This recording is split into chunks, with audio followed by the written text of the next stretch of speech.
As the holiday shopping rush ramps up, many people are turning to buy now, pay later to help cover gifts, especially if money is tight. But Consumer Reports says these plans, while convenient, can quickly snowball into debt. And to be clear, you are the one who has to actually pay later.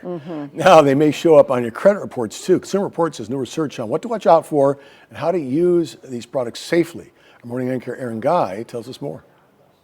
It's easy to be tempted by buy now, pay later. For Pamela Reyes, it seems like a good way to stretch her budget. A big portion of it was just convenience, being able to split the payments so I wouldn't have to take big hits to my bank account. But as Pamela found, it's very easy to lose track of buy now, pay later loans, especially when taking out more than one at a time. The smaller ones kind of took me off because I forgot about them. If I'd been in paycheck to paycheck situation, that could have been kind of disastrous. Consumer Reports investigations found that buy now, pay later can lead to overspending and sometimes even debt. People who miss buy now, pay later payments can get hit with higher than expected fees or interest, and those missed payments can even show up on their credit report. Some buy now, pay later lenders report missed or late payments to the credit bureaus, which could hurt your credit score, just like missing a credit card bill. That's why it's so important to stay on top of the loan payments. Now, when using the services, Consumer Reports recommends you carefully select which loan you're applying for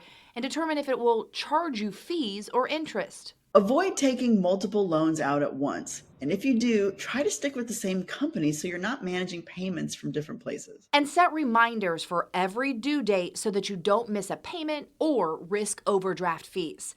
And keep in mind, when it comes to returns, it's much easier to sort those out with a credit card. With buy now, pay later, the process can take longer and you may still be on the hook for payments until everything is resolved. As for Pamela, her experience has taught her to be extra careful with anything involving payments. If you could not afford to make the payment in one go, I would not even consider the buy now, pay later. Pamela is also on a debt management plan with a nonprofit, Money Management International, to reduce her credit card debt. And she says it has really helped her strengthen her budgeting habits and stay away from debt that she simply does not need. In studio, Aaron Guy, WPBF 25 News.